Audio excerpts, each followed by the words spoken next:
to the lecture on managing consumers and brands online. And after the lecture, we will be able to learn the following objectives. 1. Define the multivocal and co-created nature of brand stories. 2. Explain the social media's impact on brand management. 3. Understand the influence of brands on consumer behavior. 4. Discuss the experiential brands and interpretation processes. 5. Differentiate between advertising and promotions. 6. Explain the brand and product awareness.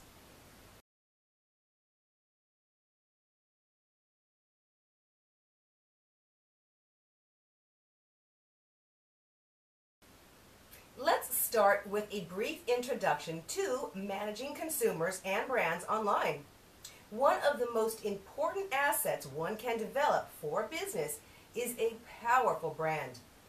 Brands are not just logos or taglines. They are the culmination of who one is, how one is different from competition, and why a buyer should do business with one. Successful, powerful branding is crucial to long-term growth and expansion as a company. Let's discuss the multivocal, co-created nature of brand stories. The conventional view of brand management is based on information processing theories of consumer behavior and understands the brand as a firm-owned and controlled asset that can be built in consumers' minds through carefully coordinated marketing activities. Consumer culture theorists, inspired by a postmodern and thus less controllable view of the marketplace, have developed an alternative perspective of branding that fundamentally questions the nature of brands and with it the control that firms have over their management. Social media affects brand management because consumers have become pivotal authors of brand stories. Brand orientation. The future of many companies lies in brands. By using brands as a starting point in the formulation of a company strategy, an important precondition for a new direction brand orientation is created. Internet use. In building a brand, the internet can also be a great resource for expert advice and information. There are literally hundreds of branding experts that provide free resources for business owners like one. Did you know the branding of farm animals in Egypt in 2700 BC to avoid theft may be considered the earliest form of branding as in its literal sense? Funding and governance. Local networks are groups of participants that come together to advance the global compact and its principles within a particular country or geographic region. They perform increasingly important roles in rooting the global compact within different national, cultural, and linguistic contents, and also in helping to manage the organizational consequences of rapid expansion. Let's now understand the influence of brand on consumer behavior. A brand can be defined as the relationship with the consumer. Relationships are built on experiences. The relationship with a consumer constitutes the sum of an experience with brand.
loyalty generally begins with a customer's positive experience.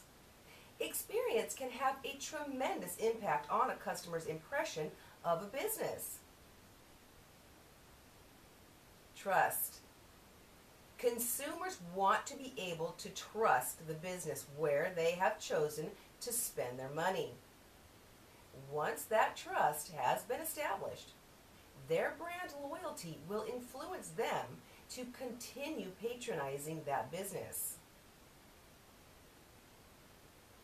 Family connections. Many consumers continue to buy the same brand or shop at the same store because that is where their parents did. Spreading the word. Consumers tend to spread the word about their brand loyalty. If the customer is satisfied with the product or service enough to return to the business consistently, he or she will generally tell others about their experiences. Building brand equity. 5 steps for building strong brand equity. The following steps are essential for building a strong brand. Introduce a quality product into the marketplace. This may seem obvious, but it is extremely important to deliver a product that attracts a positive reaction from consumers. Monitoring trends and competitors. A strong brand has the ability to adapt to changes in the marketplace in order to stay relevant. Build a consistent brand image. It is important to reinforce the brand by providing a consistent, positive experience in the minds of consumers. Consistency of brand messaging. When creating brand messaging, ensure that it is easy to remember and it reminds consumers about the qualities that they care most about. Capture customer feedback. Since the real power of a brand exists in the mind of consumers, it is necessary for marketers to always capture and analyze customer feedback. Measuring brand equity. Clarify brand equity. Perspective. Brand equity can be viewed from several different perspectives. Determine brand equity research goals. Brand equity market research falls into one of these 3 camps: tracking, exploring change, and/or extending brand power. Understand customer brand attitude. A customer-based perspective in the measurement of brand equity focuses on the experiences that consumers have with the brand. Identify brand equity components to measure. Brand awareness, brand reach, and brand image association are aspects of brand equity that may not be closely associated with consumer experience. Measure perceived brand differentiation. Product differentiation is a lynching for brand loyalty, confidence in a brand, and the potential for brand switching. Qualitative and quantitative approaches to brand equity data. Ideally, brand equity measurement will include both qualitative and quantitative approaches. Focus groups can provide a good forum for exploring customer perceptions and motivation. Managing brand equity over time. Marketers must actively manage brand equity over time by reinforcing the brand meaning and, if necessary, by making adjustments to the marketing program to identify new sources of brand equity. Managing a brand portfolio. Portfolio management is concerned with enhancing the performance of all the brands and product lines offered by a company. Initiatives include changing brand and product line priorities, adding new product lines or brands, and deleting product lines or brands. Managing a portfolio is only easy if you take the time to set up the plan for your portfolio in the first place. There are 3 basic steps to creating a plan for your portfolio. The first step is to make the plan personal by understanding your personal needs, risk tolerance, time horizon, and other financial objectives. The second step is to develop an asset mix using the science of modern portfolio theory and asset allocation. The third step is then to pick the appropriate investments that fit into the mix using good investment research. Once you have your plan set up, the next step is to monitor it and manage it. You can't just set up a plan and leave it and never look at it again. There are 4 different ways to manage your portfolio. The first strategy to manage your portfolio is probably the most common one. I call it the wing it strategy. There really is no strategy, or if there is, it's not consistent and it changes all the time. The second strategy is trying to time the markets. Personally, I think this is the worst strategy because it's impossible to be able to predict the future with any degree of accuracy or consistency. Some people make calls on the future, and sometimes they're right, but generally, this is more luck than skill. The third investment strategy is the common strategy preached by the investment industry, called buy and hold. As much as I get and understand buy and hold, remember that buy and hold ignores one of the key components of making money. To truly make money, you have to buy low, sell high. And buy and hold ignores the sell side of the equation, and for that reason, it may not be a perfect strategy. The last strategy is, in my opinion, the best strategy: rebalancing the portfolio. The reason I like rebalancing is it forces you to buy low, sell high, and put it into practice. And thus, it is the best way to manage a portfolio. Let's look at an example of rebalancing. Let's say you have a $100,000 portfolio that has 5 investments. First, you got 10% invested in apples, 15% invested in oranges, 40% in strawberries, 20% in pineapples, and 15% in grapes. Let's just say after the first year, the portfolio grows to $105,000. That's a 5% return. If the portfolio is diversified properly, not all of the investments will grow at a 5% rate. Instead, you'll see that some investments will grow faster, some will grow slower, and some might even lose money. Apples and oranges have been your best investment, while pineapples, well, they haven't done so well. They've been your worst. What does your gut tell you to do? If you think about it, most people would keep their winners and sell their losers. After all, who'd ever want losers in a portfolio? The problem with this strategy, as much as it may make intuitive sense, is that you're employing buy high, sell low, which is the opposite of what you're supposed to do.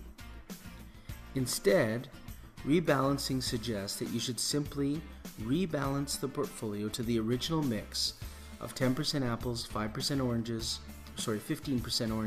40% strawberries, 20% pineapples, and 15% grapes. In doing so, what you'd actually do is take the profits from the apples and oranges to buy more pineapples, which in fact is buy low, sell high. It's so simple, just not easy to do. Why? Because psychology is so powerful.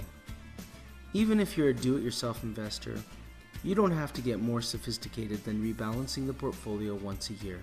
And in doing so, you will employ a strategy to manage your portfolio and practice the one key to making money: buy low, sell high.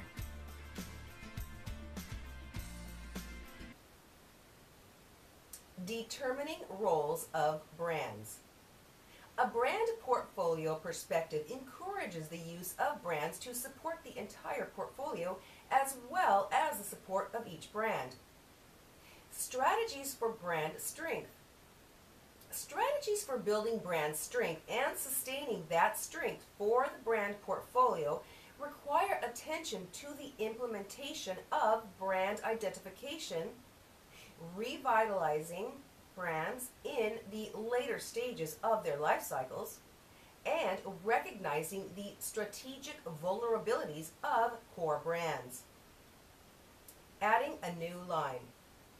The motivation for adding a new product line may be to increase the growth rate of the business, offer a more complete range of products to wholesalers and retailers, gain marketing strength and economies in distribution, advertising, and personal selling. Leverage an existing brand position.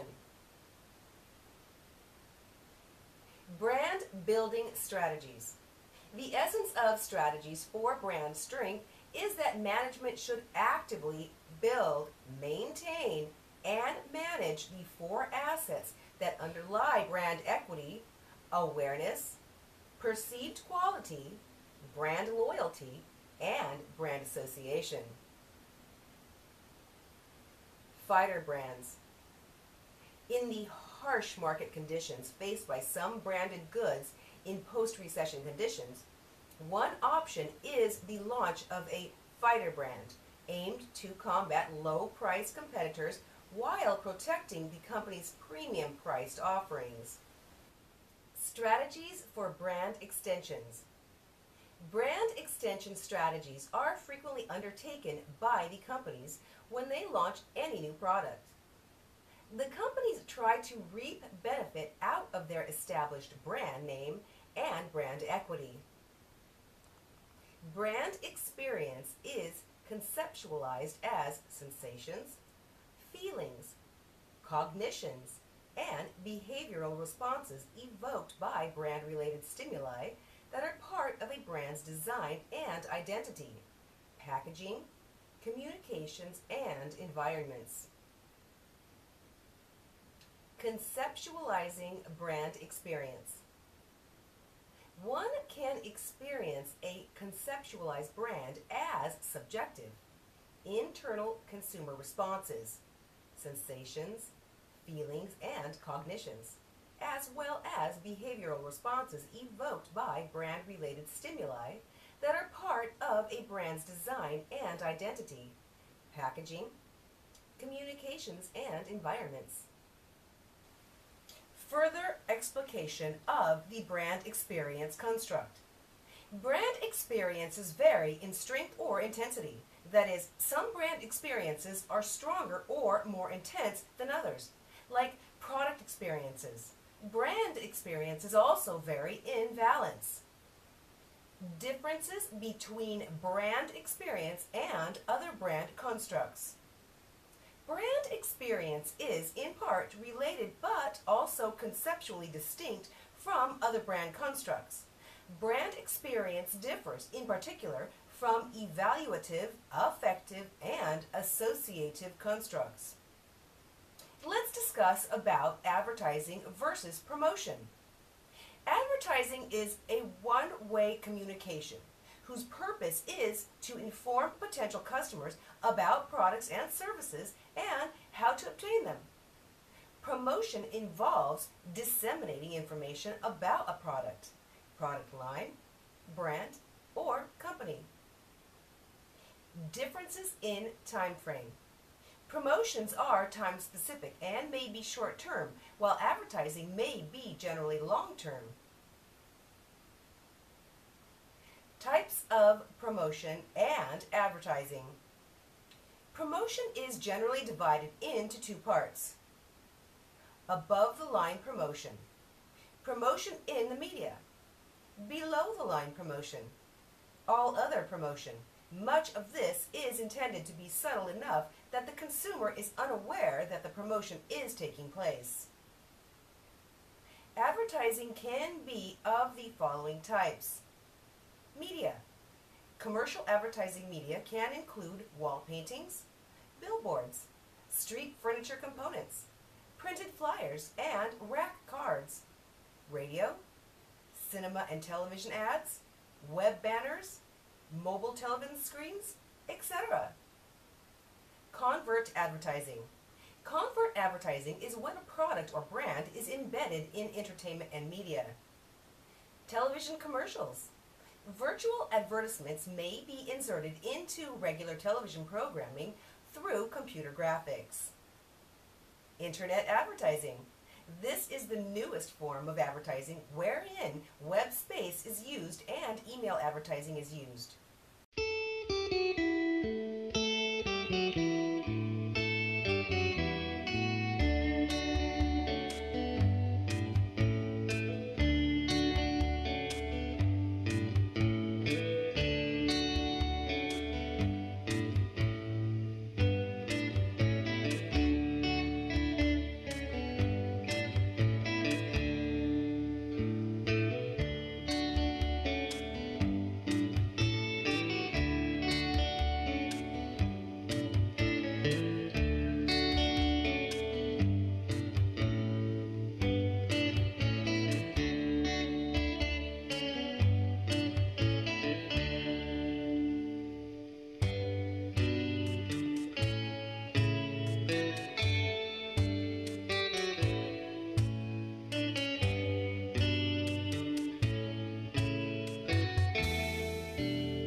relationship of sales with advertising and promotions. Typically, promotions are directly linked with sales, while advertising is an assumption that it may lead to sales. Cost of advertising versus promotion. Promotions are directly linked to sales, and hence, for small companies, it may be easier to use promotional methods. Advertising may be more expensive for small companies, and it may not be feasible for them, while in advertising, it is being assumed that adverts will lead to sales.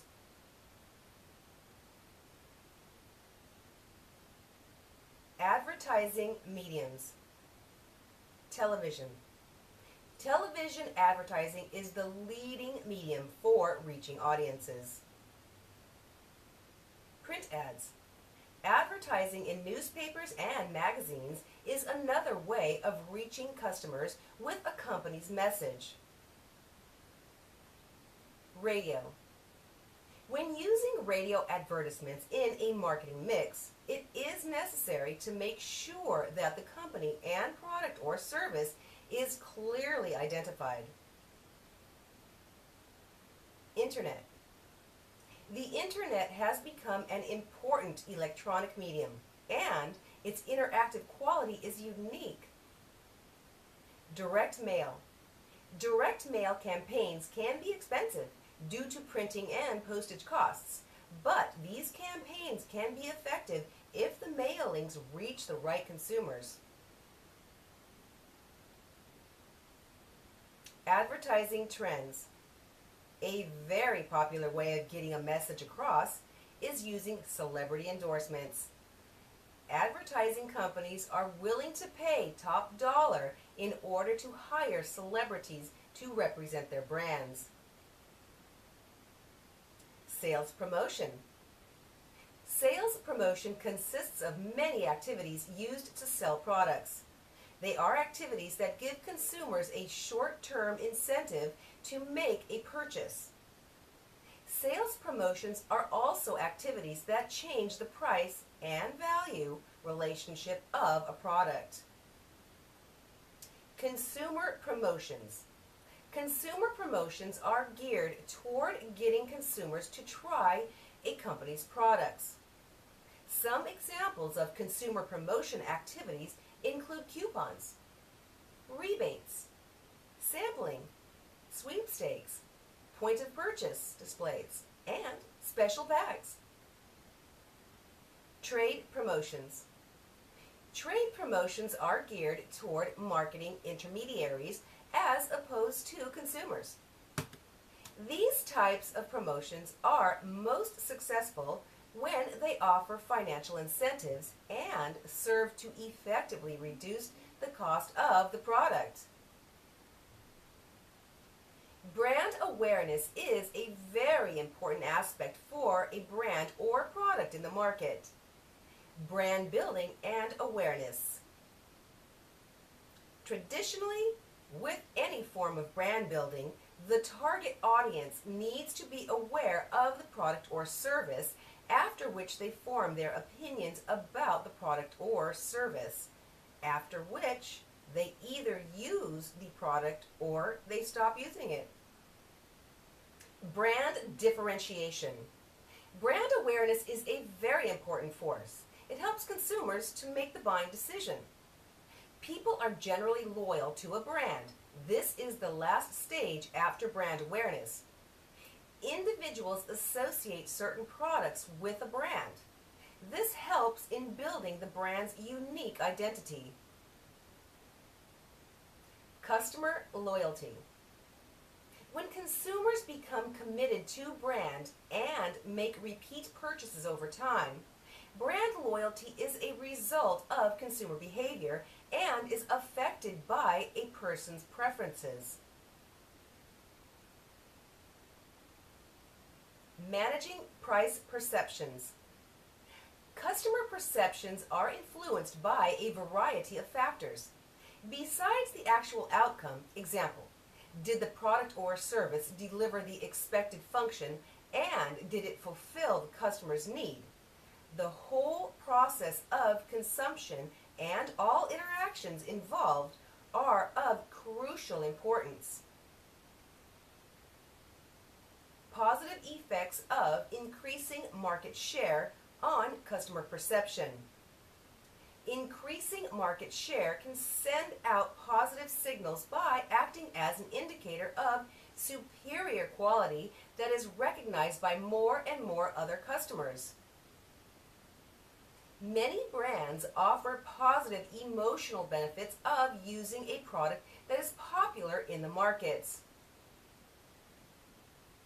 The value of a product or service can rise through increasing number of users of the same product. Negative effects of increasing market share on consumer perception. For premium and luxury products, customers may translate an increasing market share into a loss of exclusivity and thus perceive it as less valuable. The quality of services may suffer if they are consumed by increasing numbers of users. Now, in the end, let us summarize what we have learned in this lecture. A brand instills confidence, creates loyalty, and many times can command a premium price. But most of all, a great brand reduces a buyer's perception of risk and makes the purchase choice easy. The conventional view of brand management is based on information processing, theories of consumer behavior, and understands the brand as a firm-owned and controlled asset that can be built in consumers' minds through carefully coordinated marketing activities. Players in the broader cultural production system, such as writers, artists, movie makers, designers, and, of course, the mass media, also ascribe meanings to brands by literally using them as resources in the stories they produce. Social media has become much more than just a way to chat with friends and relatives. It has also become a platform for consumers to express what they like and the things they view. In building a brand, the internet can also be a great resource for expert advice and information.